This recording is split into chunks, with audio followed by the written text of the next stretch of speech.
Okay, good morning, everyone. I'm going to call the meeting to order. At this time, I'd like to remind council, municipal staff, and members of the public in attendance that this electronic public meeting is being live streamed to the public.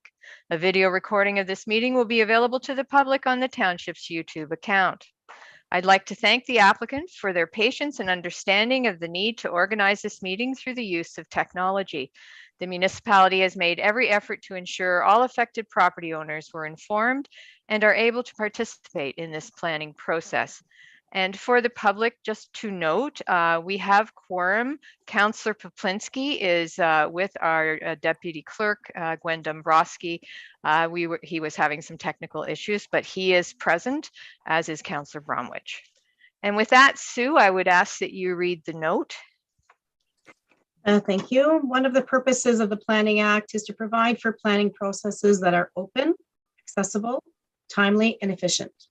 Accordingly, all written submissions, documents, correspondence, emails, or other communications, including your name and address, form part of the public record and will be disclosed, made available by the municipality to such persons as the municipality sees fit, including anyone requesting such information. Accordingly, in providing such information, you shall be deemed to have consented to its use and disclosure as part of the planning process. Okay, thank you, Sue. I'll now do the First Nations land acknowledgement.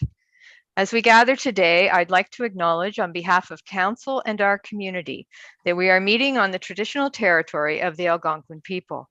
We would like to thank the Algonquin people and express our respect and support for their rich history. And we are extremely grateful for their many and continued displays of friendship.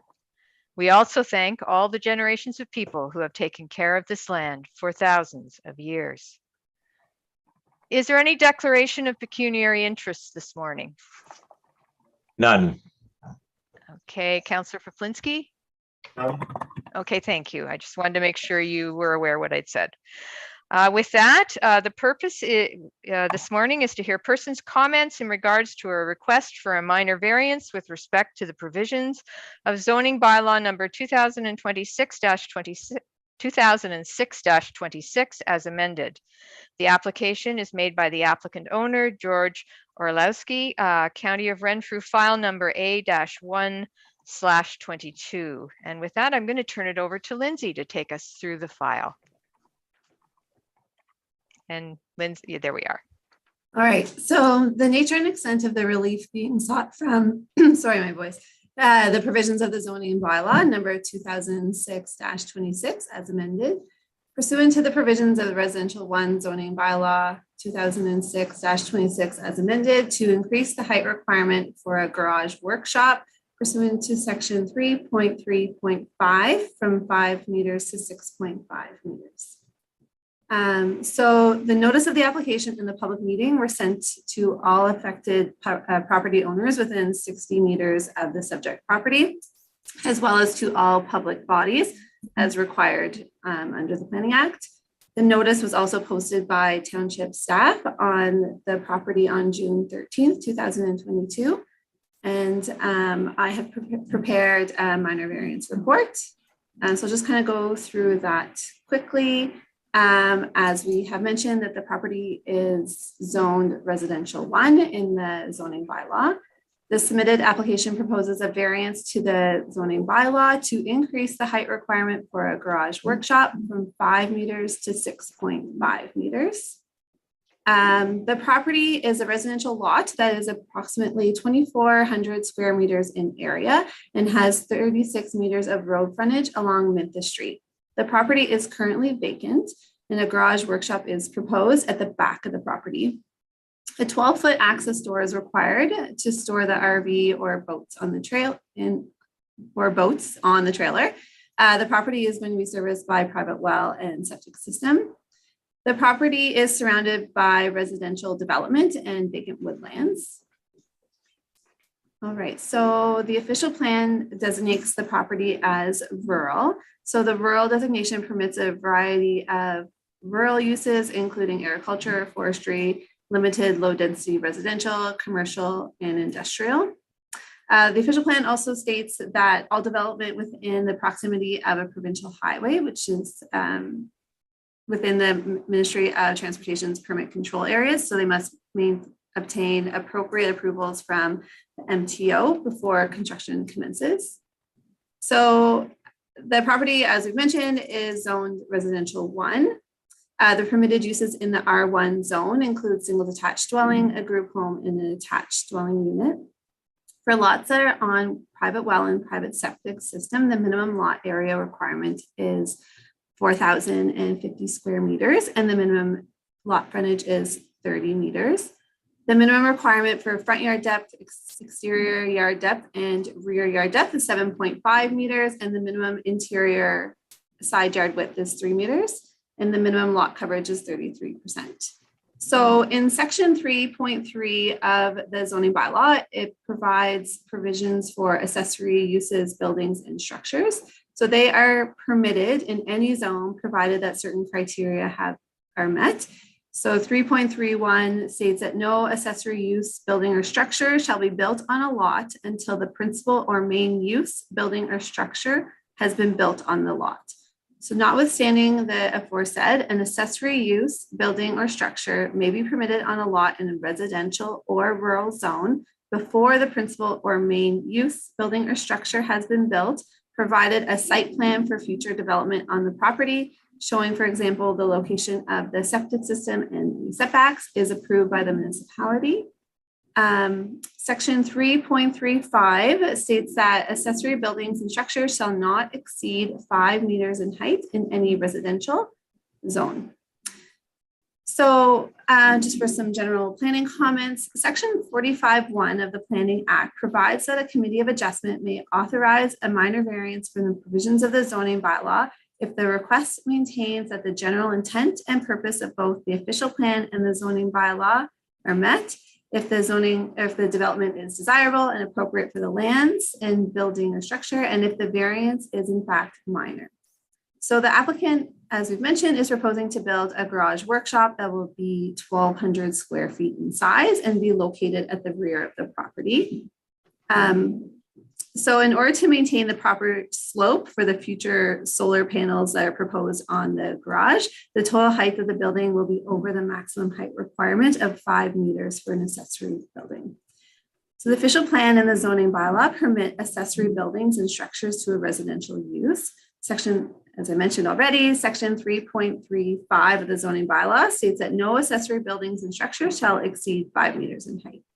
The property is currently vacant, so section 3.31 of the zoning bylaw will apply, where they would need to show a site plan of the future development of the property, and so one has been submitted with the application. The garage and workshop is shown on the submitted site plan to be located at the back of the property. It will be set back a minimum of 48 meters from the front lot line. So based on air photography, it appears that the property is surrounded by trees. Therefore, it's not anticipated that the proposed garage and workshop will have an impact on any surrounding properties.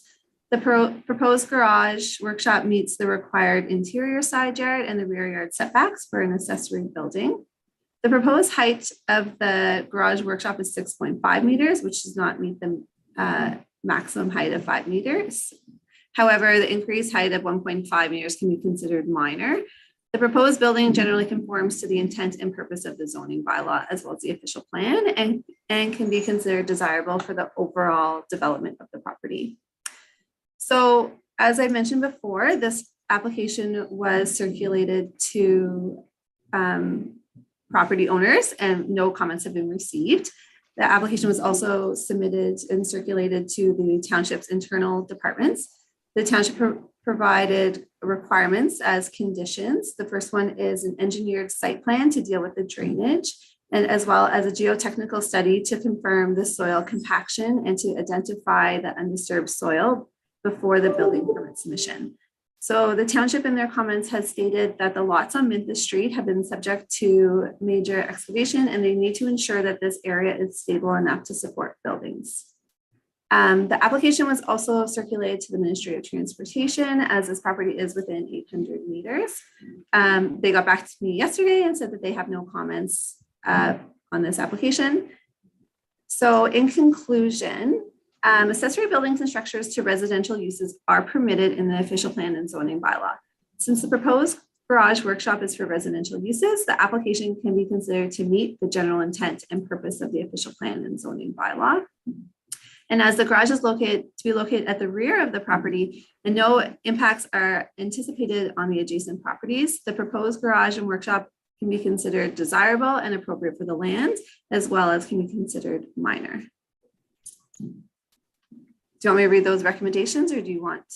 I can read them when we get there, Lindsay, if you'd like. Sure. And okay. So where are we at? Oral and written presentations by those in attendance? Where are we at here?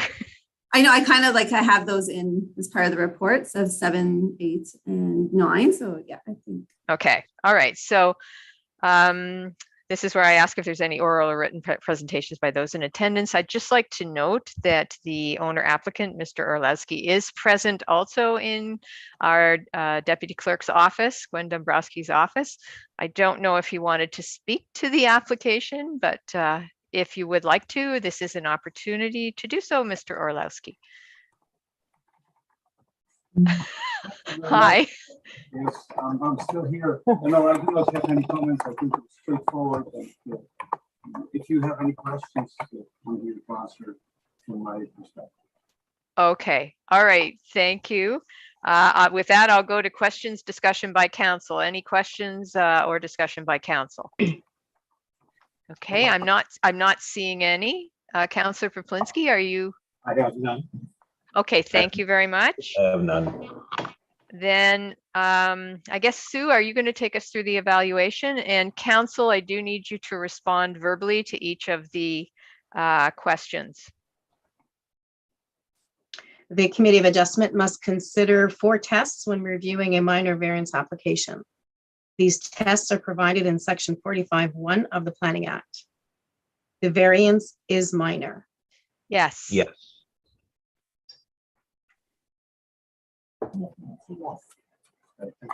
Sorry. The conditions? Yes. Okay, with respect. Oh, yes. Okay. Okay. Yeah, communication is a little bit of an issue here, so just bear with us. Okay. Sue, then we've got a yes on the first one. The variance is desirable for the appropriate development or use of the land, building, or structure. Yes. Yes. The general intent and purpose of the zoning bylaw is maintained. Yes. Yes. The general intent and purpose of the official plan is maintained. Yes. Yes. Okay.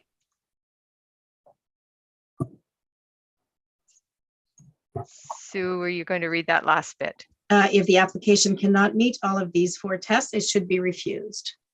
Following council's responses, it does meet all 4 tests.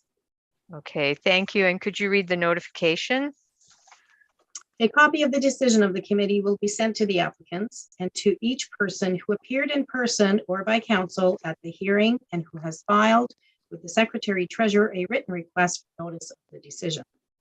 If you wish to be notified of the decision of the Committee of Adjustment for the Township of Madawaska Valley in respect of this application, you must submit a written request to the Secretary Treasurer of the Committee of Adjustment for the Township of Madawaska Valley.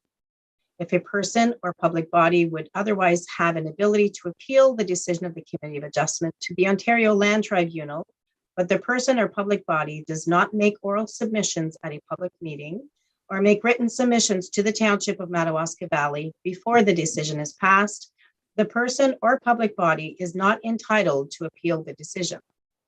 If a person or public body does not make oral submissions at a public meeting or make written submissions to the Township of Madawaska Valley before the decision is made by the Committee of Adjustment, the person or public body may not be added as a party to the hearing of an appeal before the Ontario Land Tribunal unless, in the opinion of the tribunal, there are reasonable grounds to do so. Okay, thank you very much, Sue. And with that, we're going to do our committee decision. And the recommendation is to grant application County of Renfrew file number A-1/22 to increase the maximum height requirement from 5 meters to 6.5 meters, and the following conditions be implemented. An engineered site plan that addresses drainage, a geotechnical study to confirm the soil compaction, and to identify the undisturbed soil during the building permit submission. Could I get a mover, please? Moved by Councillor Bromwich, seconded by Councillor Poplinski. Is there any discussion on the recommendation? Seeing none, all those in favor? And that's carried.